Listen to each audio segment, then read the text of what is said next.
Ok. Buenos días a todas y a todos. Hoy somos 55 participantes. Tenemos dos menos, pero espero que estén presentes lo más posible. Ya es nuestra última sesión. Vamos a tener una breve evaluación o breve ejercicio como los que ya hemos estado haciendo para que participen. Como recordarán ayer, pues ya abordamos todo el tema de peligro y antes de empezar el tema de hoy, que ya va a hablar sobre los riesgos, les queríamos enseñar, o presumir, diríamos, las notas de lluvia que elaboramos, porque lo que hacemos es un mapa pronóstico. Consideramos la lluvia antecedente y el pronóstico de lluvia para, dependiendo ya sea 48 o 24 horas, ¿no? Entonces tenemos un acumulado dependiendo de lo que, dependiendo el panorama más desfavorable o el pronóstico más desfavorable, ¿no? Entonces, si a 3 días la cantidad de precipitación no es mucha, entonces consideramos a 5 días. Si para 5 días sigue siendo también baja, entonces tomamos 7 días y así, ¿no? Obviamente esto también va a estar sustentado en si está entrando un frente frío, si está entrando un huracán, si se prevén lluvias puntuales fuertes debido a algún otro sistema. Entonces se elaboran estas notas, ¿no? Entonces, como les decía, consideramos de la Conagua la lluvia acumulada, dependiendo el periodo o el tiempo o los días, ¿no? que se quieren abordar.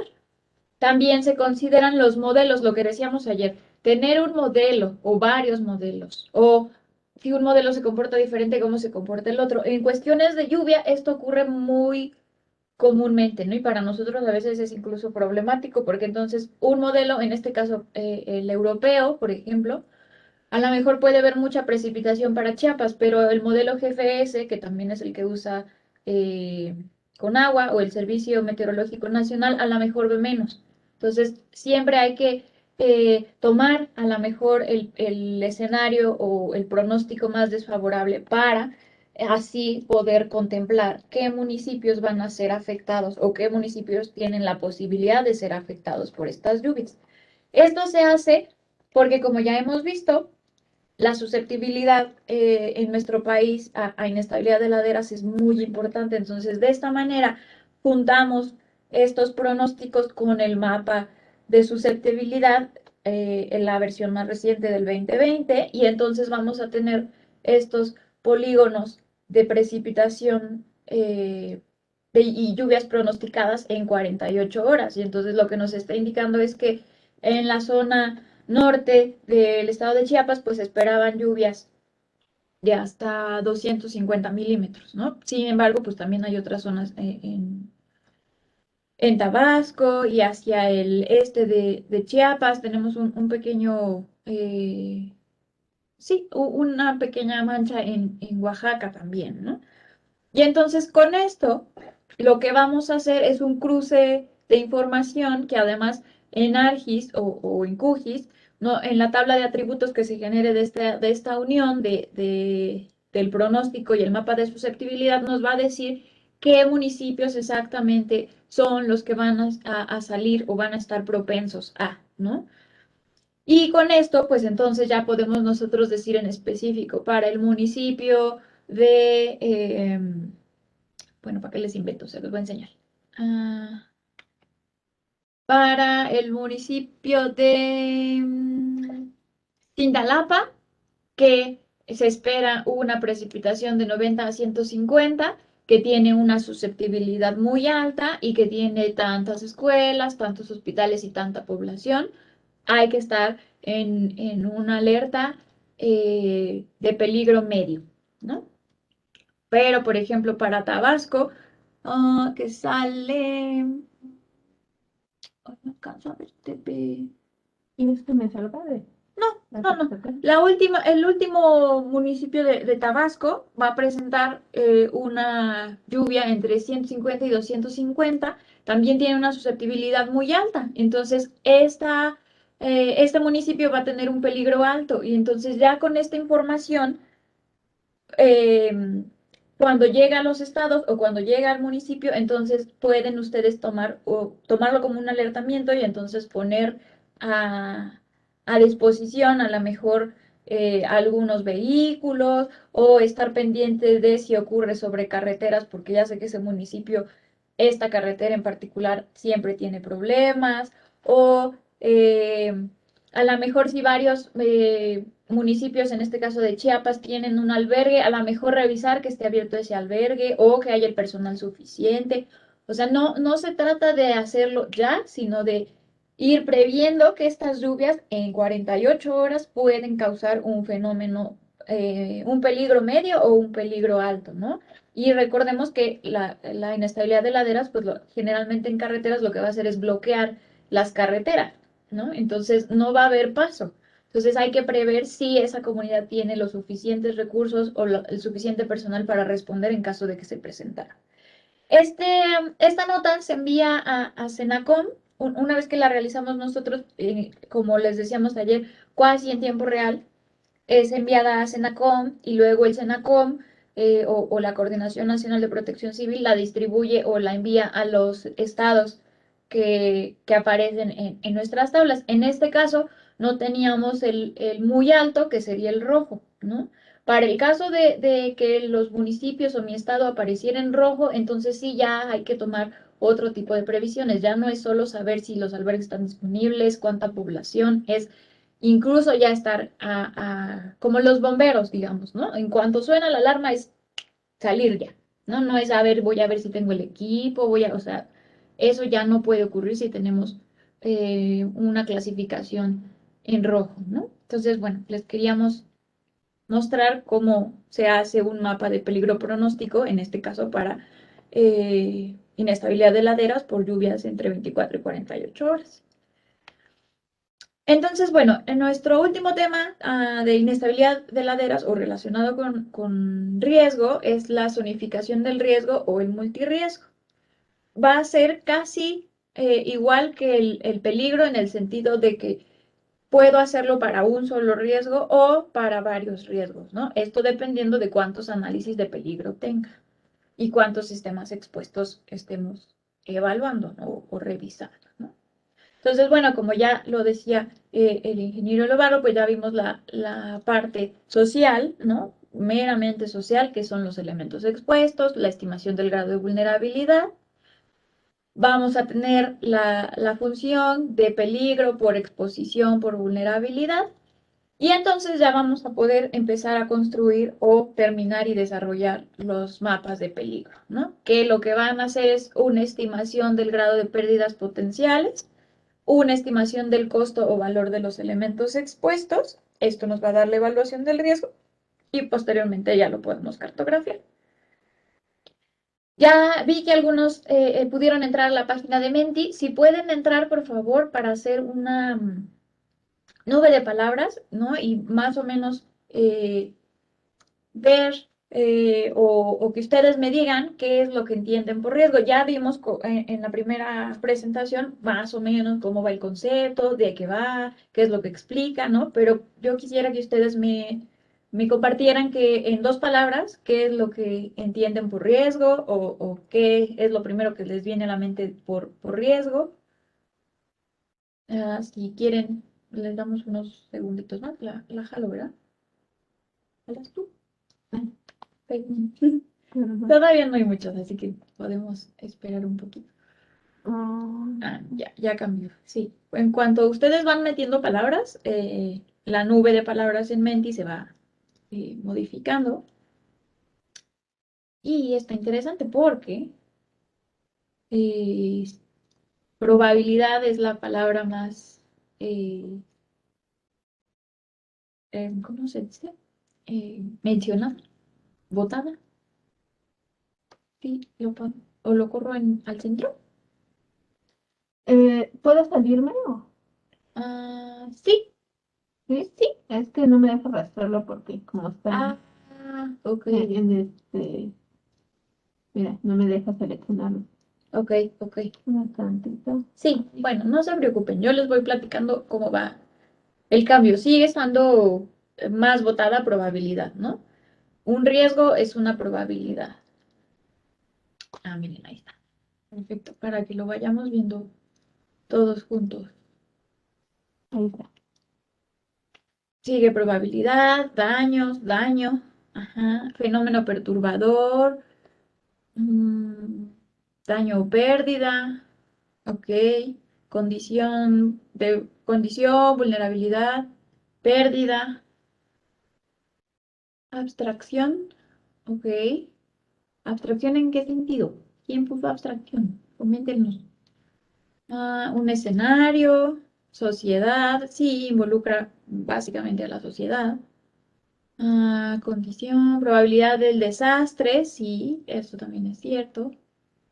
Probabilidad de que ocurra un evento, dice Juan Daniel, sí. Ok, bueno. Potencial, sí, es un potencial.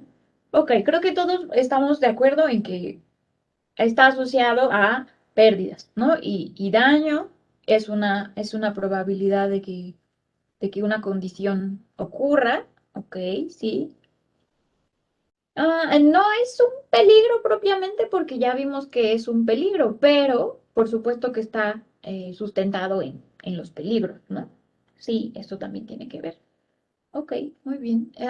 Es un escenario, sí, igual que el peligro va a tener diferentes escenarios. Ok, es una desgracia. Bueno, ahorita les explico. Sí y no, porque vivimos con riesgos constantemente, ¿no? Incluso inconscientemente ya vivimos con ellos y dado que tenemos que sobrevivir y coexistir, evitamos pensar incluso o hacer conciencia de, ¿no? Ok, ya no hay más. Ya voy a, ok, ya volví a cambiar. Probable, peligro, pérdidas y sociedad, suceso. Ok, sí, ok, creo que todos vamos en la misma sintonía. Eso está súper. Voy a minimizar, no voy a cerrar por si la duda. Ok, entonces, bueno, vamos a retomar rápido, rápido, qué es la vulnerabilidad, ¿no? En este GIF, pues bueno, tenemos a un gatito bebé jugando con una caja, ¿no? Obviamente la caja no lo va a lastimar, pero hay cierta condición, ¿no? Que lo podría poner vulnerable. A lo mejor si fuera una caja más pesada, es un gato muy chiquito y no podría salirse. Entonces ya está ahí generándose una propia condición de vulnerabilidad, ¿no? Porque pues entonces queda atrapado y entonces ya no come, o a lo mejor no puede respirar bien, o el peso empieza a aplastar su pequeño cuerpo, ¿no? O sea, solito se está poniendo en una condición. Entonces, la vulnerabilidad son las características y circunstancias de una comunidad o sistema. Entiéndase sistema, un ecosistema, un sistema económico, un sistema político, ¿no? La sociedad es un propio sistema que los predispone a los efectos dañinos de una amenaza y a encontrar dificultades para recuperarse posteriormente, ¿no? No va a ser la misma condición a lo mejor de un gatito bebé que a lo mejor de un león, ¿no? O un leopardo, ¿no? O sea, va a variar, ¿no? Desde las condiciones del afectado y las circunstancias del entorno. Como les he estado recordando, es importante tener presente varios autores o varios investigadores. Uno de los investigadores que se dedica mucho a cuestiones de conceptos y de cómo entender la vulnerabilidad, el peligro, el riesgo y los desastres es el doctor Alan Lavelle. Y entonces él dice que las diferencias de vulnerabilidad del contexto social y material expuesto ante un fenómeno peligroso determinan el carácter selectivo de la severidad de sus efectos. Lo que les decía, la vulnerabilidad no va a ser la misma para todo el mundo, incluso no es la misma dentro de la misma comunidad. O sea, mi vulnerabilidad va a ser muy diferente a la de mi compañero dentro de mi oficina, incluso, ¿no? O mi vecino, o la casa de enfrente. No va a ser igual porque tienen condiciones sociales, económicas, políticas, distintas, ¿no? Entonces también va a haber allí una respuesta diferenciada ante una amenaza, ¿no? O ante un fenómeno peligroso. Dentro de la guía de contenido mínimo, lo que se entiende o lo que se busca con vulnerabilidad es que con base en las características físicas de los sistemas expuestos, específicamente para inestabilidad de laderas, van a tener que hacer esta caracterización para caídos, para flujos y para deslizamientos, se tenga un grado de intensidad, un poco lo que ya estuvimos viendo en la presentación pasada, ¿no? Definir el volumen de ese material, cuál es la velocidad y qué distancia puede recorrer y entonces qué sistemas van a ser los primeros que se afecten o qué sistemas van a ser los que se vean completamente bloqueados, a lo mejor si es un caído de rocas, si son rocas o bloques muy grandes, a lo mejor ciertas carreteras van a ser intransitables, ¿no? Y todo esto, pues, a través del mapa de peligro. Aquí hay un poquito de trampa. Por eso también, punto importante, siempre leer todos los documentos, aunque sea una revisada rápida, completamente. No vayan saltándose por partes, porque se acordarán que en peligro solo venía cuáles eran los periodos de retorno y qué variables debía utilizar, ¿no? Como el caso de las isoyetas o la intensidad de aceleración. Aquí en vulnerabilidad ya me está diciendo qué variables en específico del mapa de peligro tengo que tener para poder hacer el empalme con los sistemas expuestos, ¿no? Entonces, la intensidad, el grado de intensidad, el volumen, qué velocidad, en el sentido de que, como les decía, los flujos y los deslizamientos se pueden comportar dependiendo la saturación, pues más rápidos o más lentos, ¿no? En el caso de los flujos siempre van a ser rápidos, pero el deslizamiento puede ser muy lento o puede ser rápido dependiendo la cantidad de agua que tenga. Entonces, ojo, siempre lean los documentos de inicio a final. Entonces, bueno, retomemos también otro poco qué es el riesgo, ¿no? Les comentaba, el doctor Hugo Delgado también trabaja mucho con cuestiones de riesgo y peligro, y entonces él menciona que el riesgo representa un impacto inherente del proceso natural sobre la vida, lo que les decía, estamos expuestos a riesgos todo el tiempo. Pues incluso en este momento, si están en una zona sísmica, estamos expuestos a que en cualquier momento, ¿no?, ocurra un sismo, ¿no? Y incluso tenga una magnitud alta. Vivimos con eso. No podemos negarlo porque ocurre, ¿no? No podemos predecirlo, pero es una condición con la que tenemos que vivir diariamente, ¿no? Esta infraestructura o la economía y demás, pues van a estar conviviendo con este riesgo natural, ¿no? En el caso de ayer para la Ciudad de México llovió fuertísimo, ¿no? A esa condición también estamos en riesgo. Vivimos en una ciudad que se ha estado hundiendo con el paso de los años y que en algún momento nos vamos a inundar y no de agua de lluvia, sino agua del drenaje, porque ya no es suficiente la capacidad para sacar el agua de la ciudad. Es una condición que existe. Que yo la haga consciente, que la conozca o que la ignore, no va a evitar que el día que ocurra yo no sepa qué hacer, ¿no? O yo no me haga responsable. Entonces, vivimos con el riesgo está presente en nuestras vidas, ¿no? Lamentablemente la condición de seguridad a lo mejor en nuestro país también nos expone a, pues que si me subo a un camión a lo mejor me asalten, o si voy en transporte o en el metro me saquen el celular o la cartera, o sea, esto también es un riesgo, ¿no? Y vivimos con ese riesgo a diario y de todas maneras salimos a la calle a trabajar, a visitar a alguien, ¿no? O sea, no podemos evitar hacer cosas o evitar a lo mejor desarrollar cosas por estar pensando que el riesgo me va a alcanzar, ¿no? Pues vivimos con él, no podemos hacer tampoco gran cosa en ciertas probabilidades o en ciertos peligros.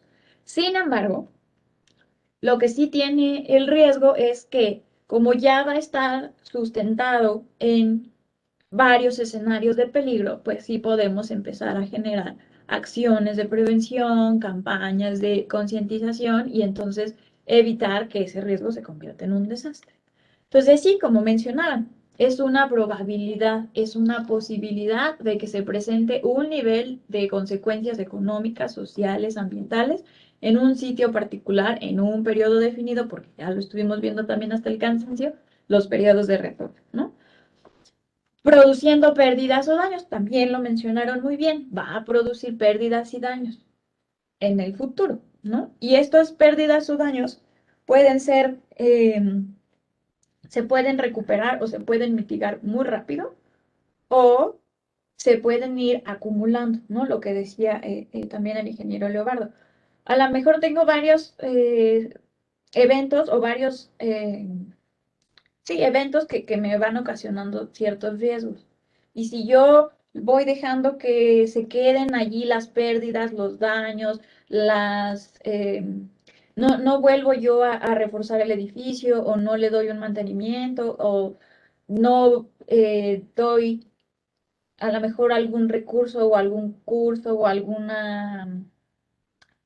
pues sí, algún bien a esa población para que esté mejor preparada o sepa qué hacer, esta condición va a aumentar la vulnerabilidad de esa persona o de esa zona. Y entonces en el siguiente evento se va a ir sumando a lo que yo ya tenía, a la condición del último fenómeno o del último proceso. Y entonces se va sumando, se va sumando, se va sumando, hasta que llega un momento en que ya es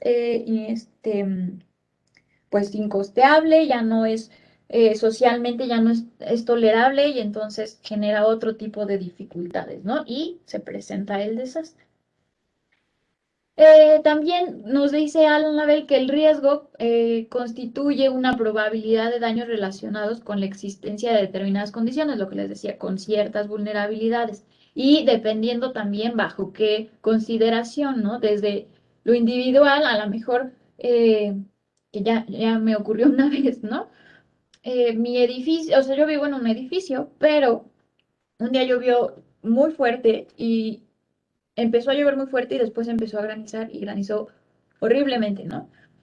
Y por alguna razón, todo el sistema de drenaje del edificio se tapó con el granizo y fue muy curioso porque solo los departamentos que se inundaron fueron los del medio y entonces, desgraciadamente, mi departamento fue el que se inundó.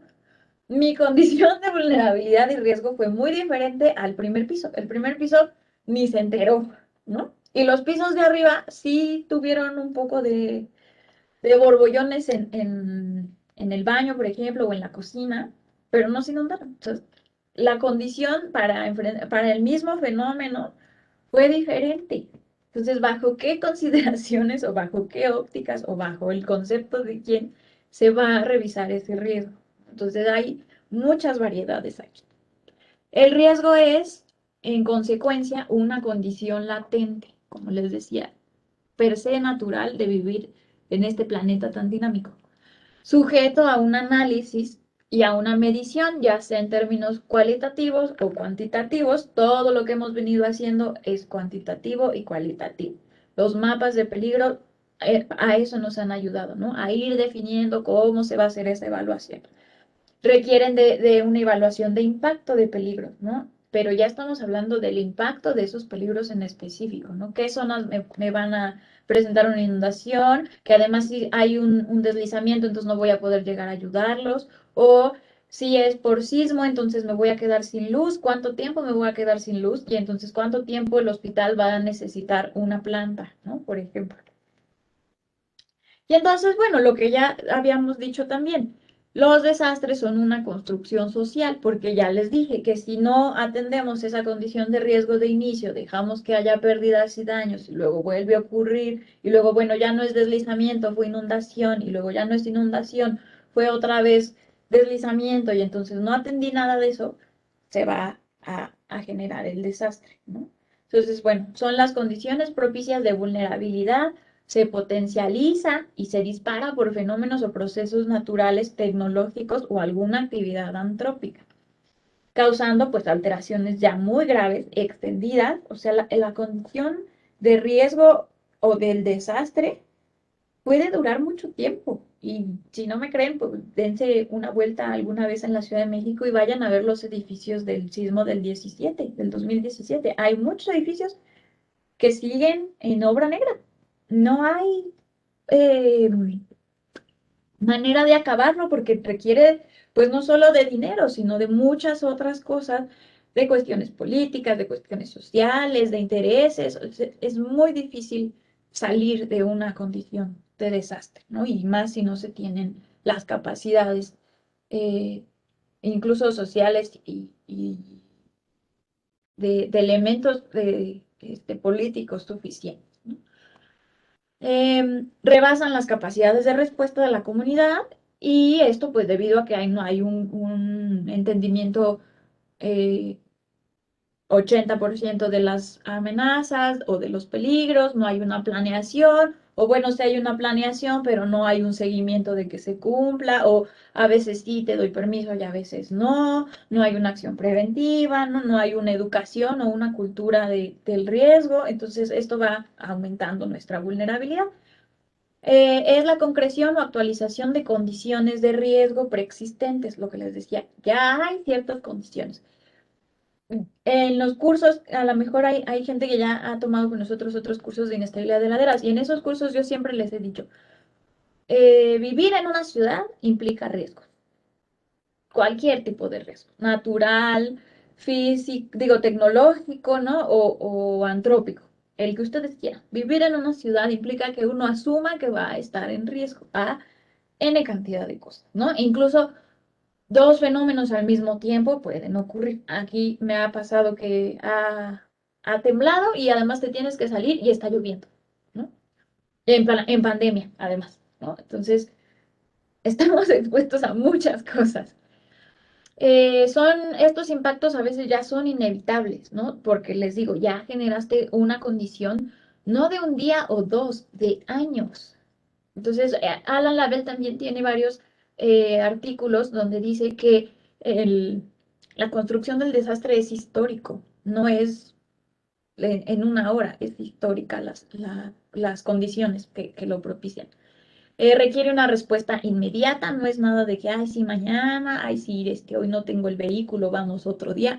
O sea, en el desastre es inmediato, ¿no? Por parte de autoridades y de la población y se requiere restablecer estos umbrales aceptables de bienestar y de condiciones de vida, ¿no? O las oportunidades de vida tienen que ser rápido, ¿no? Esto, como les comento, en la vida real, en muchos países no ocurre así, ¿no? O sea, se atiende la emergencia del desastre, pero después se acaba, ¿no? Es incluso algo un poco social, lo hemos visto en muchos desastres. Tendemos siempre a que ocurre el desastre y queremos ayudar y queremos correr y a quién le doy de comer y a quién le doy agua y a dónde hay que llevar víveres y etcétera, etcétera, etcétera. Pasan unas semanas y se acabó, ¿no? O sea, no es que se nos acabe la empatía, simplemente es, pues ya, ¿no? O sea, hice lo que pude en el momento, sigamos con nuestra vida, ¿no? Es algo humano, es una condición humana, por eso hay que hacer una planeación para evitar incluso que esto ocurra y solo se piense en lo inmediato, ¿no? En la respuesta inmediata. En este mapa, antes de que les explique, quiero ver si alguien encuentra el error. Hay un error en este mapa. Digo, está en inglés, yo lo puedo entender, pero el error se ve igual en inglés y en español. A ver si alguien lo cacha. Pónganlo en el chat para que los pueda ver. Aquí, a ver si lo ven. Eh, Se trata, según esto, de 100 años de desastres, ¿no? En Japón. Leopardo, tú no cuentas. No eres estudiante. Otro estudiante. Pero si no, ya les contó aquí la respuesta, ya se las dijo. ¿Sí lo están viendo? No, ¿verdad? Solo los panelistas. Sí, solamente los No, panelistas. bueno, pues les ayudó, pero no la pueden ver. ¿Alguien más? ¿No? Está bien fácil, está ahí luego, luego. A ver, Cintia, que los desastres no son naturales. Exacto, muy bien, sí, dice natural disasters. ¿Y qué acabamos de decir? que los desastres no son naturales, ¿no? Incluso en otros idiomas también tenemos este problema de desastre natural. ¿Por qué? No lo sé, pero seguimos todavía en esta lucha de poder quitar que los desastres son naturales. No son naturales. Entonces, muy bien, Cintia, perfecto. Lo que también tiene este mapa, que quiero decir que obviamente no está hecho en Japón, no, está hecho con información de Japón, pero no está hecho eh, por el país, ¿no? Es que este mapa incluso probablemente tampoco esté reflejando 100% un mapa de riesgo, ¿no? O es meramente informativo, ¿no? ¿Dónde están los desastres? Che, mire, fíjese, ¿dónde están los desastres detonados o quizá eh, concatenados o gatillados por un fenómeno natural? Si ubicamos cuáles son los más grandes, por ejemplo, en el caso del sismo, ocurrió en una de las ciudades más grandes del mundo y de las más pobladas de Japón, o sea, ocurrió en Tokio, ¿no? Los sismos y los tsunamis más grandes han ocurrido en las zonas donde Japón tiene plantas nucleares. Obviamente aquí no están, por ejemplo, ¿no? Aquí no están, deberían estar, y entonces esto sí sería un mapa de riesgo y un mapa de desastres, ¿no? De ubicación de dónde han sido los desastres. Pero bueno, les paso así como a por debajo del agua dónde es que están estas zonas, ¿no? Eso no está en este mapa, eso es información extra que uno tiene. También tenemos que, bueno, pues Japón está lleno de volcanes también, igual que nosotros, ¿no?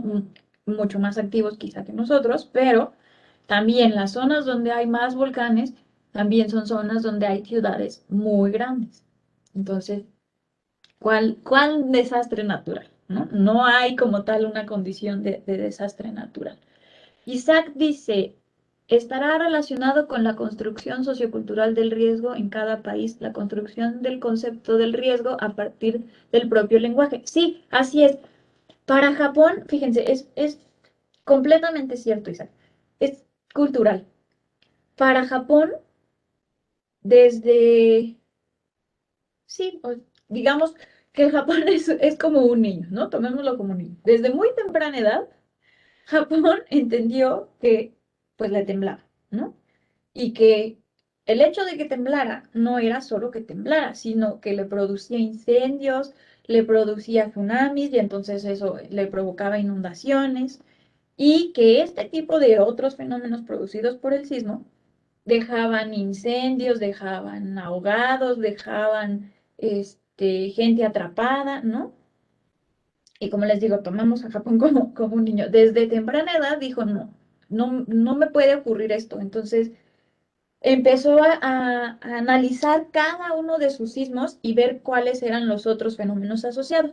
Entonces, para evitar que durante el sismo hubiera incendios, generó viviendas especializadas que tuvieran medidas de mitigación para incendios, ¿no? Y entonces capacitó a su comunidad para que atendiera un incendio o un conato de incendio, ¿no? Ya, siguiente sismo. Ay, no, que ahora fue tsunami y entonces me inundó todo y mucha gente murió ahogada. ¿Qué haría alguien que sabe que se puede ahogar en un tsunami? Empezarles a enseñar a dónde tienes que correr, dónde está el albergue, dónde hay que subir, cuáles son las rutas de evacuación y por qué no, a lo mejor a nadar, ¿no? No toda la gente sabe nadar, entonces a lo mejor desde la escuela aprender a nadar, ¿no? Lo siguiente, no es que me quedo sin luz porque X. Entonces, bueno, cuando ocurre el sismo, se quedan sin luz, pero a lo mejor hay una planta o hay alguna otra alternativa que les pueda dar luz en cierto tiempo, en lo que se decide o no si los recursos son suficientes o no, y entonces se llama a las zonas donde no haya temblado, pues para que les envíen algún tipo de ayuda o de víveres o de recursos, ¿no? Después de esto, Japón se dio cuenta que no, no se puede estar en todos los fenómenos al mismo tiempo y llegar en 5 minutos. Eso humanamente no se puede. Y miren que Japón es muy chiquito, ¿no? O sea, si en este país que es mucho más grande es imposible, en Japón tampoco se puede, aunque sea muy chiquito, ¿no? No se puede porque entonces hay que atender un montón de cosas, no solo el fenómeno, sino lo político, sino cómo lo comunicas, sino entonces qué recurso. Es muy difícil. Y entonces se dio cuenta que la manera de poder evitar que un riesgo se convierta en desastre es capacitando a la comunidad, enseñándole a la comunidad cómo hay que evacuar, a dónde hay que evacuar. Estableció, sí, ciertas zonas de refugio o de almacenaje de víveres o de recursos necesarios para a lo mejor sobrevivir cierto tiempo, pero obviamente pues no iba a llegar ni siquiera a atender a una emergencia médica, entonces les empezó a enseñar a sus comunidades cómo dar primeros auxilios, qué cosas hay que hacer, a dónde hay que llevar a los niños, quién sale primero, quién sale después, qué alarma sirve para tsunami, qué alarma sirve para no sé qué, además de tener la infraestructura necesaria para que te dé tiempo de correr, para que te dé tiempo de salir de tu casa, para que te dé tiempo de agarrar tu carro. Obviamente porque lo que quieres es proteger la vida, ¿no? Entonces Japón dedicó mucho tiempo de su juventud, digamos, o de su adultez, tratando de perfeccionar este sistema para que en dado caso de que sí se rebasara completamente la capacidad de esa comunidad, entonces se hace el llamado y se dice, ¿sabes qué? No, fue pérdida total a lo mejor el almacén, la destrucción fue más de la esperada, que les ocurrió en el tsunami. Ay, ¿qué año fue el tsunami el último tsunami más grande que tuvo Japón? Les ocurrió. O sea, rebasó todas las barreras que tenían dispuestas para un tsunami. El sismo fue una magnitud mucho mayor de lo que esperaban, ¿no? Y entonces, pues por eso tantas ciudades inundadas y con problemas, ¿no? Porque rebasó el umbral que tenían de ese peligro, ¿no? Entonces, algo que tiene Japón es que aprende siempre de sus fenómenos y aprende siempre de sus desastres. Así, ¿no? O sea, Japón no espera a que le vuelva a ocurrir para decir, ah, tenía razón, sí hay que hacerlo. Japón, en cuanto ocurre, hace un análisis muy extenso y muy exhaustivo de qué cosas hay que mejorar. Y si alguna vez pueden tomar algún curso de Japón, háganlo. Son muy disciplinados, pero uno aprende un montón de cosas que quizás se puedan, pues sí, retransmitir o hacer en nuestras comunidades. Entonces, bueno, como decía bien Cintia, los desastres no son naturales. Les recomiendo que sigan esta página en Twitter o si prefieren en inglés, a veces sale un poquito más de contenido. Igual, ¿no? No natural disasters. Y aquí ya me tardé un poquillo, ¿verdad? Sí, ya me voy a apurar. Este es un ejercicio que quiero que hagamos juntos sobre qué ocurre si yo tengo una ladera bonita, limpia, ¿no? Medio llena de vegetación, ¿no? Pues diríamos que está padre, ¿no? Que está bien, que no hay una condición a la mejor de peligro. ¿Qué ocurre si empieza a llover? Y el suelo se satura y naturalmente pierde equilibrio y se produce un flujo. ¿Qué concepto diríamos que ocurrió aquí? Esto es una ¿qué? ¿Alguien? ¿Nadie? Tengo que ir un poquillo rápido porque ya me tardé explicando lo de Japón. ¿No? ¿Alguien? Ok, bueno, me voy a ir un poco más rápido. Aquí solo hablaríamos de una amenaza, ¿sí? No estamos hablando de peligro, no estamos hablando de riesgo. Esto está ocurriendo en una zona despoblada, con un funcionamiento, digamos, equilibrado y natural. Esto solo sería una amenaza. Pero, ¿qué ocurre si yo tengo la misma ladera y se me ocurre que quiero mi casa a mitad de la ladera, junto a ese árbol bonito, ¿no? Y otro día llueve o tiembla o algo ocurre y se produce un pequeño deslizamiento nomás así como, ah, casi ni lo noté, ¿no? Como todavía no me extiendo hasta allá, no me di cuenta. ¿A esto cómo se le llamaría? ¿Alguien? Ok. Vulnerabilidad, exposición, seguros que exposición. Aquí ya sí hay una vulnerabilidad, mi casa es vulnerable, claro. Hay una exposición porque sí, el fenómeno se está dando, pero ya implica un peligro, ¿están de acuerdo? Porque llovió y se detonó, aunque sea pequeño, se detonó un sismo. Y yo estoy viviendo cerca de esa zona. Entonces, ya implica un peligro, porque hay una población, porque hay una persona. ¿Me explico? Luego, digamos que dije, bueno, pues sí, es pequeño, no importa. Y hice allí mi molinito, incluso lo hice casi a donde está el pie del último deslizamiento. Y luego, ay, perdón, y luego ya tengo un vecino ladera arriba y pues ya teníamos necesidades y hicimos una escuela y pues de repente ya vimos que había que llevarlos al médico y entonces decidimos hacer un hospital y para ese hospital pues ya también hicimos una carretera, porque pues hay que estar comunicados. ¿Qué ocurre cuando, como decíamos, esto pues ya son todos los sistemas expuestos y vulnerables? Y obviamente no va a ser la misma vulnerabilidad de mi vecino que construyó ladera arriba que la mía o que la del hospital que está casi al pie de esta ladera, ¿no?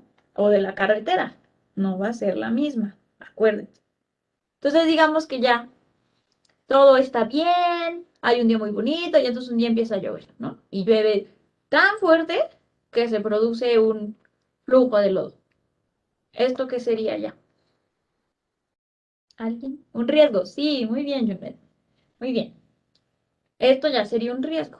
Y entonces digamos que ocurrió. Y a lo mejor ese día aquí está muy masivo, pero en campo la verdad es que no fue tanto, es nomás se encauzó, ¿no? Sigue siendo un riesgo, pero además ya puede ser un riesgo de desastre, porque yo tengo una carretera que se puede ver bloqueada o destruida, un hospital al pie de la ladera, parte de mi casa, la escuela se llevó la mitad, ¿no? O sea, esto se puede convertir en un desastre, por eso es importante ir evaluando esas condiciones de riesgo. Estos dibujitos los pueden conseguir en este artículo y aquí hay algo que, como les digo, cuando uno revisa cierta información me llamó la atención. En este libro de Ingeniería Geológica del 2002 dice que a pesar de las mejoras en el reconocimiento, prevención y sistemas de emergencia, los daños de movimiento de ladera, inestabilidad de ladera o proceso de remoción en masa en el mundo van en aumento. O sea, esto es del 2002. En el 2002 alguien ya había dicho, van en aumento. Estamos en el 2022 y no ha dejado de aumentar, ¿no? Y luego fíjense qué curioso. Este otro autor, en 1996, decía que las causas de que se aumentaran los movimientos de ladera era el incremento en la urbanización y las zonas expuestas a deslizamientos. O sea, desde el 96 ya alguien había notado que esto iba a empezar a complicarse, ¿no? La deforestación, por supuesto, y el aumento de las precipitaciones en zonas, las precipitaciones regionales o locales debido a cambios climáticos. Ay, Diosito, ok. El peligro está también descrito o señalado en la guía de contenido mínimo y lo que dice es que tiene que haber un mapa de riesgo para cada sistema, indicando los catastros del daño esperado según el tipo de inestabilidad. Si se dan cuenta, aquí también dice que las escalas son las mismas que hicimos para peligro. Esto pues para que haya un mejor empate, ¿no? Eh, el riesgo, entonces, bueno, les quiero mostrar aquí un poco cómo sería entender el riesgo, digamos, siendo, considerándonos una empresa, ¿no? Una compañía o una organización, ¿no? Porque funciona también esta perspectiva. A veces hay que se dice como salirte de la caja, ¿no? Dejar de pensar como si estuvieras dentro de la caja, para ver otras perspectivas y entonces decir, ah, entonces por esto aquello, o por eso a lo mejor es esto, ¿no? O sea, esto nos ayuda mucho a tener otras visiones del problema y a lo mejor llegar a soluciones más eficaces. Entonces, pensando en como una empresa o como una organización, el riesgo es el efecto de la incertidumbre sobre ciertos objetivos. Vivimos siempre con incertidumbre, ¿no? Es lo que yo les decía del sismo. Si estás en una zona sísmica, es incertidumbre de saber va a temblar hoy, no va a temblar hoy, puede temblar a lo mejor en 5 minutos o no, ¿no? O sea, vives con ese riesgo y esa incertidumbre constante. Obviamente, tu funcionamiento cerebral no va a estar todo el tiempo pensando en eso, ¿no? Por eso eh, es que tendemos a olvidar o incluso a omitir ciertos grados de severidad de los peligros o de los riesgos, ¿no? Entonces, bueno, mediante un mapa de riesgos se puede identificar y priorizar los peligros asociados a ciertos fenómenos. Tenemos que puede ayudarnos también a anticipar las consecuencias para resolver de manera más eficaz y eficiente.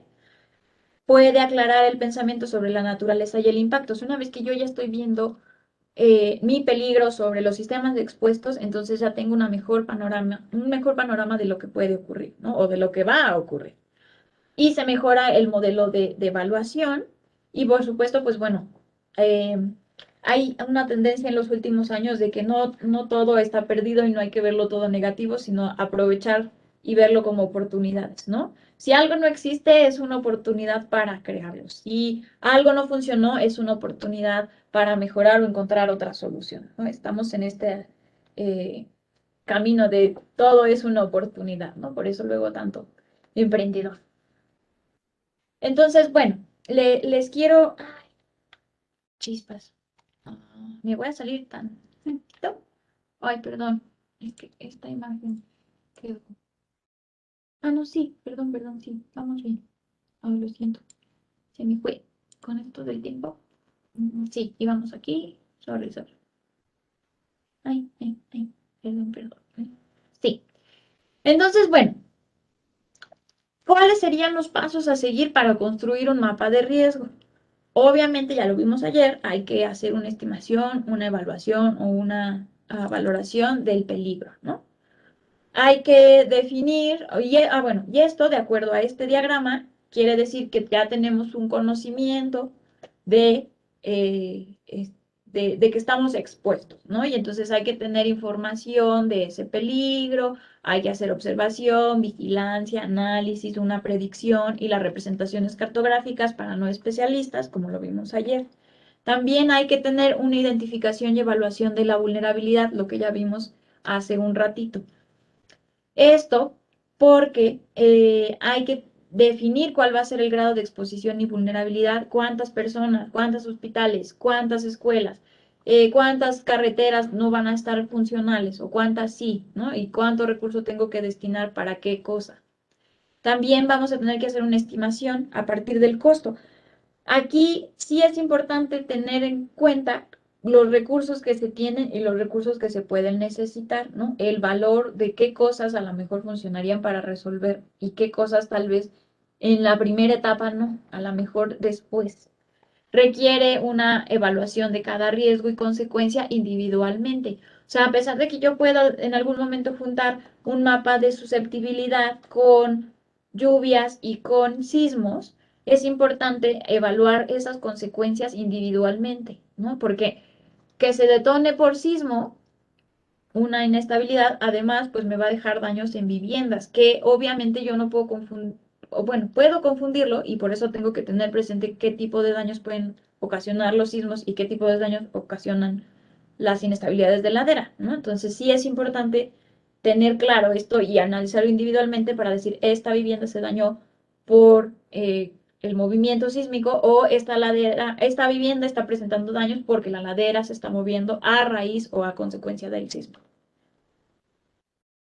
Estos son algunos ejemplos de mapas de riesgo y lo que pueden ver pues es que va identificando, ¿no? Cuáles son las zonas de alto riesgo, de menor riesgo, de riesgo medio, ¿no? Zonifica lo que ya habíamos visto con peligro. Vamos zonificando las zonas y después pues ya entonces ya identificas qué carreteras o qué ríos se pueden desbordar, en este caso que es de inundaciones, ¿no? Y cuáles van a ser las colonias o las zonas más afectadas. Después de que yo ya hice esto, Incluso puedo ya empezar a pensar en sistemas de alerta o sistemas de monitoreo que me vayan indicando si las condiciones ambientales o climáticas están siendo favorables para que se presente el fenómeno y entonces pongan en riesgo a la población que yo ya tengo identificada. Todo esto se tiene que comunicar, se tiene que difundir para que entonces el público tenga una preparación y una respuesta, ¿no? Desde lo local hasta la escala más grande o a nivel nacional. Y bueno, aquí lo tiene dividido de cómo deberían atender los diferentes sectores de la sociedad, ¿no? O de un, sí, pues de la sociedad o de un sistema, ¿no? Cómo deberían atenderse. Me voy a ir un poco más rápido. Esta matriz también, como les decía, se utiliza sobre todo en cuestiones de empresas, ¿no? Porque pues también las empresas tienen riesgos y tienen pérdidas y entonces hay que estimar cierta cantidad de recursos o de dinero para evitar esas pérdidas o que quede absorbido esa pérdida y no tenga yo menos ganancias, ¿no? Entonces, esta matriz está muy interesante porque son incluso los mismos colores y los mismos rangos que se utilizan para un mapa de riesgos. Entonces, bueno, un mapa de riesgos o esta matriz lo que va a hacer es darnos un componente crítico para la gestión e interpretación del riesgo. No va a ser lo mismo que yo esté en bajo a que esté en crítico, ¿no? No va a ser lo mismo. Lo que hay que hacer cuando a lo mejor está en medio no va a ser lo mismo que tenga que hacer cuando esté en crítico. Entonces, esto me va a ayudar a determinar escenarios y niveles de tolerancia del riesgo. Hay riesgos que quizá puedo tolerar, por ejemplo, volvemos a las carreteras. Como es un corte inducido o como es un corte hecho por intervención humana, y si yo no le doy el mantenimiento o la acción preventiva o la mitigación necesaria, va a fallar, ¿no? O puede fallar. Si yo estoy considerando al momento de generar o de hacer esa carretera todas las medidas de mitigación necesarias, mi probabilidad o mi posibilidad de que esa o ese tramo carretero falle, quizá va a tener muy baja probabilidad o una probabilidad media. Pero si mi nivel de tolerancia dice, ah, bueno, como es una red, a lo mejor pueden rodar pedacitos de roca, no va a ser el bloque completo. Ok, lo permito, ¿no? Lo puedo aceptar.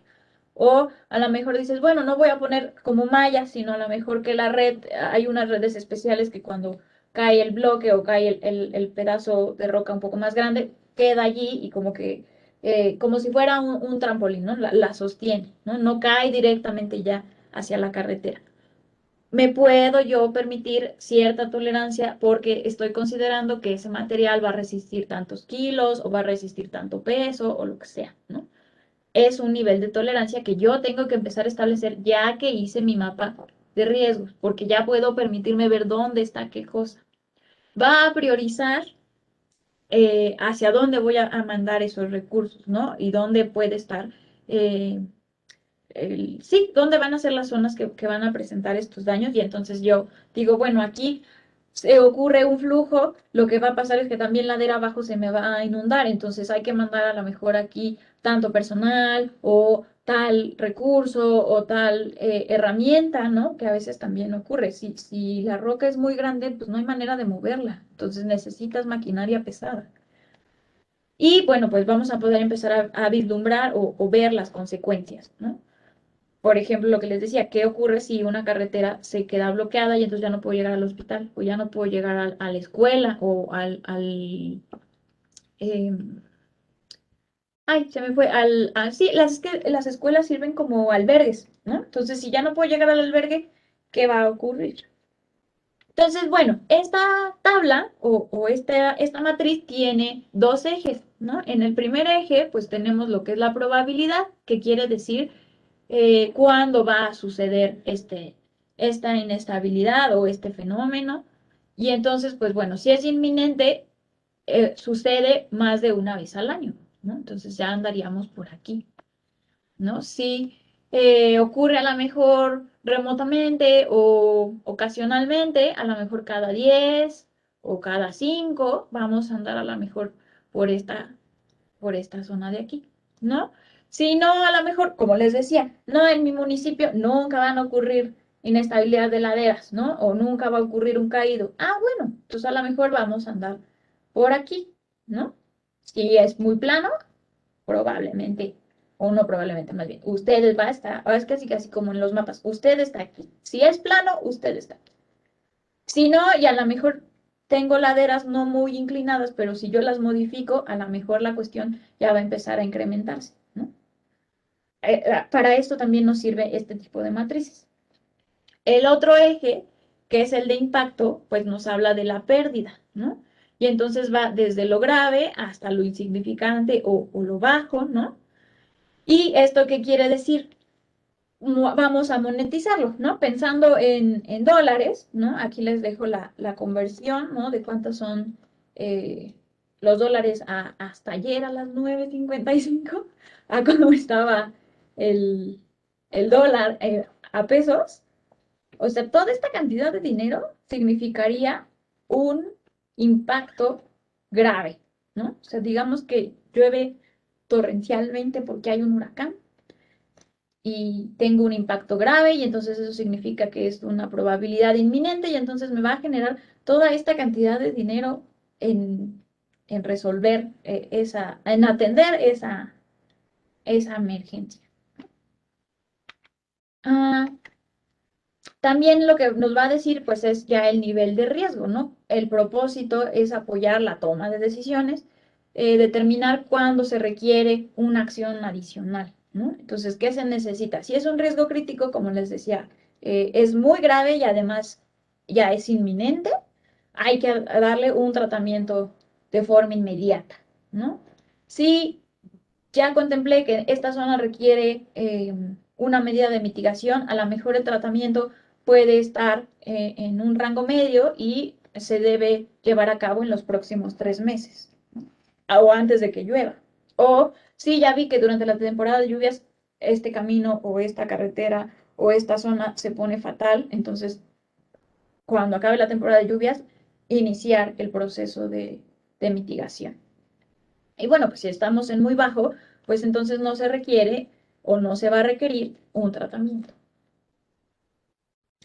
Eh, Igual en el libro de Ingeniería Geológica tenemos prevención y mitigación de los riesgos geológicos, específicamente. Esto, digamos, es un poco agradable porque no hay que estar buscando en otras fuentes y entonces nos describe muy bien el proceso de deslizamientos y desprendimientos, y entonces lo que dice es que para tener una prevención y una predicción, pues hay que hacer un análisis temporal espacial. Las medidas de mitigación de ese riesgo, pues va a ser el control, la protección o la evacuación, ¿no? Control en cuanto a que no se desestabilice o cómo puedo yo contener esa ladera, qué medidas ingenieriles se van a requerir, eso cuánto va a costar, ¿no? En cuánto tiempo. Y obviamente estas medidas pueden ser estructurales o no estructurales, ya sean medidas correctivas, ¿no? De estabilización o protección, lo que les decía, o medidas no estructurales. Es decir, hacer alguna prohibición o una restricción, ¿no? Por ejemplo, nuestro país tiende mucho a esto que eh, en la necesidad de encontrar una zona donde establecer una vivienda, se invaden áreas naturales protegidas, ¿no? O zonas federales. Entonces, aquí ya habría que hacer una prohibición o una restricción o incluso generar una nueva política que pueda sancionar a los civiles, ¿no? Porque esto creo que no, como tal, no existe en nuestras leyes. Una planificación y un ordenamiento territorial. Si estoy viendo que ya la población está creciendo hacia esas zonas, bueno, hay que hacer una planificación. ¿Cuántas viviendas se requerirían para que esta población no invada, ¿no? O a dónde la puedo yo trasladar, recomendar, o qué otra acción puedo tomar para que ese uso de suelo no se cambie, ¿no? A lo mejor la gente tiene una necesidad de tener sus milpas o tener su agricultura en casa. Bueno, a lo mejor no en esa zona, ¿de qué otra manera la puedo ayudar para que tenga ese autoconsumo que busca? Normativas y recomendaciones, sistemas de alarma o aviso, planes de emergencia, súper importantes, y la divulgación y educación de la ciudadanía.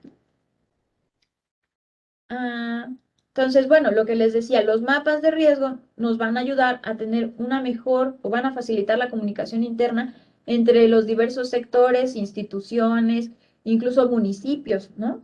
Que están inherentes a estos riesgos. No tendemos mucho, como les decía, por percepción a ignorar o a decir, ah, pues bueno, si le pasó a ellos, no a mí, ¿no? Mientras no me pase a mí, no importa. No, estos mapas nos van a ayudar justo a eso, a que si estás viendo que a tu vecino ya le pasó y estás en la misma zona, tú puedes ser el siguiente, ¿no? Ayuda a las distintas organizaciones a visualizar los riesgos entre sí, ¿no? Cuáles son los riesgos que pueden atender conjuntamente, cuáles son los riesgos que a lo mejor me tocan a mí y a ti, ¿no? Guiando el desarrollo de una evaluación de control, ¿no? ¿Cómo los enfrentamos, ¿no? Pasa, a nosotros, esta relación nos pasa mucho. Dependemos a veces de Conagua, ¿no? Y del Sistema Meteorológico Nacional. Y entonces, si no hay un pronóstico o no hay los modelos suficientes, pues no podemos hacer esta unión o este mapa de peligro pronóstico. Y entonces, ¿de qué manera podríamos nosotros avisar a los municipios, ¿no? Permite observar el riesgo en su conjunto y comprender la severidad. Lo que decíamos, si el tomador de decisiones no comprende cuál es la severidad de este fenómeno, ¿cómo entonces va a decidir si manda más recursos, si genera una capacitación, si hace campañas de difusión? Es un elemento visual que cualquier persona o institución puede usar para entender qué es, cuál es la situación o qué es lo que puede ocurrir, ¿no? Recuerden que como el mapa de peligro es para no especialistas, tiene que ser sencillo y demás, este paso ya en la hora de juntar con todos los sistemas expuestos ya es un paso enorme porque ya no tengo yo que estarme quebrando la cabeza para decir ahora cómo es que voy a representar este mapa. No, el mapa de peligro ya me facilitó esa parte, ¿no? Entonces yo ya sé que tiene que tener una rampa de colores, hay una rampa establecida del rojo al verde, y ya nada más a lo mejor si quiero decir cuáles son hospitales, entonces seleccionar la simbología adecuada para eso. Si estoy hablando de cuestiones relacionadas con el agua, pues ya sabemos que son colores azules. O sea, ya es más sencillo construir el mapa de riesgo una vez que tengo todos mis elementos en orden. Esta imagen se las quería poner porque, bueno, pues como sabrán, nuestro país también tiende a estar en los estándares internacionales y buscar ciertas pues capacidades y mejoras también con ayuda internacional, y entre esas pues están los objetivos de desarrollo sostenible, del cual pues lo que quería aquí mostrarles es que están sustentados para un análisis en las geociencias, ¿no? Es muy importante y este fenómeno pues no está fuera de esta perspectiva. Y decirles que el objetivo que implicaría el análisis, la comprensión y todo lo que hemos visto en este curso es el número 11, dado que pretendemos llegar a ciudades y comunidades sostenibles. Entonces, si están interesados en saber más sobre este ODS o les interesaría que su comunidad o su ciudad fuera más resiliente, existen estas campañas o cursos que da eh, la ONU y se llama ¿cómo se llama? Las ciudades resilientes, ¿no? Y tiene 10 aspectos, les dejo aquí la liga por si están interesados. Pero bueno, estos 10 aspectos están en 3 rubros, ¿no? Los básicos, que es, digamos, la comprensión del fenómeno, que sería la- el análisis de la amenaza y hacer un mapa de susceptibilidad, ¿no? Identificar y comprender cuáles van a ser los escenarios futuros, ¿no? Para generar escenarios de riesgo. Luego sería el aspecto operativo, ¿no? ¿Cuáles son las capacidades sociales que se requiere para mejorar la resiliencia? Y finalmente, pues, ¿qué aspectos se pueden mejorar para la reconstrucción, ¿no? Asegurar que todo lo que ya hice en mis capacidades, que todo lo que ya tengo de información y de investigación, de análisis, funciona para responder mejor ante un desastre. Y eso sería todo. Creo que sí nos da chance de hacer la evaluación. Sí, está rápido. vamos a hacer el ejercicio, son 11 preguntas nada más. Igual que ayer, les vamos a pasar el link. Lo minimizamos, mero, sí. Si quieres, le doy iniciar. No, espérame. Ok. Ahí iba a copiar la liga. Sí, dale, a ver si se deja. Te doy desde aquí, ¿no? Control V. Sí. Pero mejor te lo pongo aquí. Iniciamos aquí. Ok. Ajá. Te lo voy a pegar. Aquí está. Ay. Uy. Perdón. Ay, sí, aquí. No. Así. Entonces, ya. Lo puedes pegar tú. Voy a poner control. Control. Ay. No, espera. Es que se separa. Ay. No. Espérenme un segundito. ¿Sí se dejó? A ver si pueden entrar, chicos. Si no, es la misma página de ayer. Y aquí está el código de acceso. Si no se puede, por favor, díganme.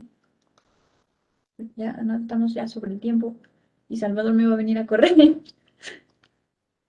¿Cuál es el código? 989-805. No se han podido conectar, ¿verdad? Ya va. 1. Muy bien, Leo. Participa para ver si también pusiste atención. Ok, ya vamos. Ayer, por cierto, Alex Guerrero ya te estuve stalkeando, no es cierto. Ya me enteré que nos visitas desde Guanajuato. Saludos a Guanajuato. De hecho, ya nos hemos visto otras veces. Saludos. Entren, aunque sea 20, chicos, ya para que acabemos con esto. La última pregunta es un poco más relacionada con el curso para que ustedes me digan o hagamos una estadística de si fueron conceptos nuevos o de plano ya lo sabían todo, nada es nuevo, ¿no? O faltaría a lo mejor más cosas, o es una breve estadística. Ok. Salvador no se está viendo. 18. 20, ¿no? ¿Ya nadie más? ¿Seguros? 19. 1, 2, ¿no? ¿Seguros? Ya le voy a dar empezar. Al rato no me digan, no me pude conectar. Hola, Alexi. Ok. 20, 21. Muy bien. Ya le voy a dar empezar, chicos, porque si no. Muy bien, María Escobar. ¿De dónde nos visita María? Ok, va. Vamos a empezar ya. Carlos, tuviste suerte ya.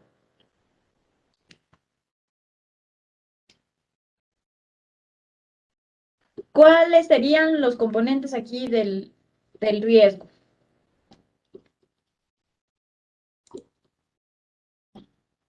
Ay, ¿qué es esto?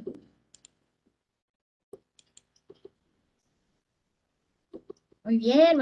Ahí van. Muy bien. Este está mejor ahora porque pueden ver cómo van respondiendo ustedes. Ayer no podíamos verlo. 3, 2. Muy bien. Sí, la mayoría respondió bien. Perfecto. Leo. Ay, te ganó. Marijos, te ganó, Leo. Muy bien. Vamos a la próxima pregunta. A ver, ¿qué tal? Ay. De acuerdo con Tersagui, acuérdense que esto lo vimos en la primera sesión, la falla de una ladera o talud se debe a 8 personas, vamos, 10. No está tan difícil. Les había puesto 4 opciones, pero dije no. Seamos más amables y solo pongamos 2. Exacto. Factores condicionantes y factores externos. Y vamos. Isaac ya subió a segundo lugar. Muy bien. Vamos a la que sigue. Mm, Son fuentes de información. Aquí ustedes me tienen que dar la respuesta. Entonces, si la pueden, espero yo que se pueda escribir. Ajá, perfecto. Pero las fuentes, o sea, ¿de qué sitios? El INEGI, exacto, el Servicio Geológico, la CONAGUA, INEGI, muy bien, sí, sí. Fuentes oficiales, claro. INEGI es nuestra primera base, ¿sí? Claro. Ay, ay. Time's up. ¿Le puedo bajar? No, ¿verdad? Dos nuevas respuestas. Hola, pásale, para que veas aquí. Lo estoy evaluando a los chicos. ¿Ya me estás hablando? Sí, sí. ¿Cómo van? Bien, ¿Todo bien. No me escuchan, ¿verdad? Creo que sí. Pero yo espero que sí hayan aprendido mucho. Si no, aquí los vas a ver. Condición latente que requiere una evaluación del impacto de los peligros. Condición latente. Acuérdense. A ver, a ver. ¡Ah! A esos 4 que dijeron amenazar. A ver, vamos, recordamos. 6, 5, 4, 3, 2. Y la respuesta correcta es riesgo, condición latente. Acuérdense, vivimos con eso a diario. Desde que me llueva, desde que se me olvidó el suéter y me va a llover, o el paraguas, ¿no? Riesgo, acuérdense, condición latente. Y obviamente aquí les dice un poquito de ayuda. Evaluación del impacto de peligros. Los peligros vienen bueno, más bien, la amenaza va a ser después el análisis de esos peligros, ¿no? Entonces, aquí les dice un poquillo de trampa, pero bueno, está bien, se los paso, porque uno se hace bolas. Por eso es importante tener claros los conceptos. Inestabilidad de laderas más mortífera. Esta está bien fácil. A ver. Ajá, sí. Sí, son mortíferos los caídos de roca, pero no es la más mortífera. Chan, chan, chan. Los deslizamientos, acuérdense que, bueno, puede ser que se haga complejo, puede ser. Chan, chan, chan. ¡Ah! ¿Quién me puso reptación? Oiga, no, ese es bien despacito. Ese no lo vimos, pero es muy despacito. Entonces, ese no, de plano, ese no. Isaac va en segundo lugar. El que gane, pues no le puedo dar ni un dulce. Tiene que venir por su premio a la Ciudad de México. Visitarnos para que le demos su premio. Que no han sido los mismos, ¿eh? Ya van 3 y no han sido los mismos. El formato de captura del ordenamiento que está en la guía de contenido mínimo, ¿en qué anexo se encuentra? Lo vimos varias veces. Quizá no lo mencioné como tal, pero viene dentro de un anexo. ¿Cuál? A ver, ¿cuál? Chan, chan, chan. Les hubiera dado menos opciones, pero a ver. ¡Ah! ¡No! Ahí les va. 4 personas dieron la respuesta correcta. La respuesta correcta es en el 1, en el anexo 1, porque es la primera cosa que hay que hacer. Un inventario, ¿se acuerdan? O sea, tenía un poco de lógica, quizá no era tan obvio, pero esa era la lógica. Lo primero que hay que hacer es un inventario. Ahí. Luego la que sigue. Vamos a acabar, chaval, lo prometo. No, pues, mientras más te tarde. El primer mapa que se debe elaborar para generar un mapa de riesgo es el de... A ver.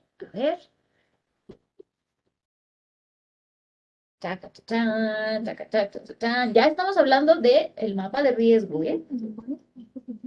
Y ya no me vas a hacer contestar. Ahorita no A me ver, como a ver. duda. Vamos bien. La doctora Cecilia de Tomás. Chaca, chachan, chaca, chachan. Time's up. Ahorita se queda 10 minutos. El de susceptibilidad. Mari José se mantiene en primer lugar. Isaac se mantiene en segundo lugar. Alex, ¿qué pasó? El de susceptibilidad. Acuérdense que sí, digamos que los mapas bases van a ser las isolíneas o los mapas de isolíneas, los mapas de pendiente. Pero ya hablando en la construcción del mapa de riesgos, es el de susceptibilidad, el primero que hay que elaborar. Acuérdense, acuérdense. Ok, vamos a la que sigue. Cantidad de personas, bienes, infraestructura y sistemas que son propensos a ser afectados o dañados. Cantidad. Cuando hablamos de cantidad, ¿de qué hablamos?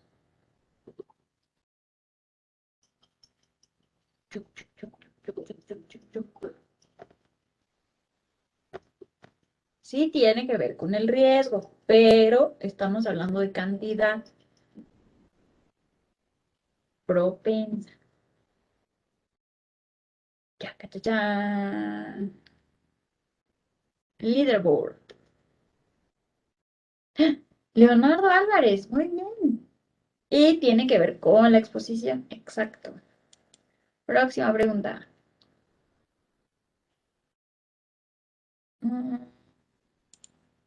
Un mapa de peligro debe presentar ¿qué? Por cierto, esta es la fórmula para sacar un periodo de retorno. Para la vera, ¿no? No, para cualquier, ajá. Sí, no, es que todo está, como ya lo vemos, todo está montado en modelos matemáticos y cálculos y teorías de todo. Si uno le rasca, así, esta está muy sencilla, pero te puedes encontrar más complicada. Un día hay que sentarnos también a hacerlos a mano, para que vean lo que cuesta. Leonardo Álvarez, muy bien. Ya desbancaron a María. Sí, es un periodo de retorno, así es, muy bien. Luego, ya casi terminamos, nos faltan dos. Viene la de rebasa las capacidades de respuesta de una comunidad o sistema debido a la falta de conocimiento, planeación o acción preventiva. Rebasa las capacidades. Esta todo el mundo se la sabe muy bien. Eso ya quedó claro, espero yo. Porque sí, es difícil, es el riesgo de desastre. Se hace una bonita. Muy bien, 24, súper. Time's up. Y ahora a ver quién subió. Se mantiene Marijose, Isaac. Tercer lugar, Isaac. Tú puedes, tú puedes. Los que dijeron vulnerabilidad, ¿hay alguna duda? ¿O por qué sintieron que era vulnerabilidad? Si quieren escribirnos en el chat, en lo que hacemos la siguiente.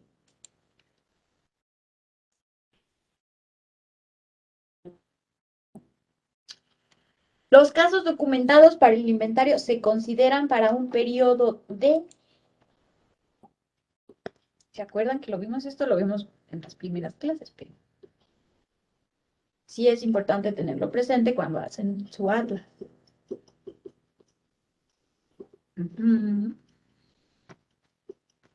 Y está mañana la respuesta.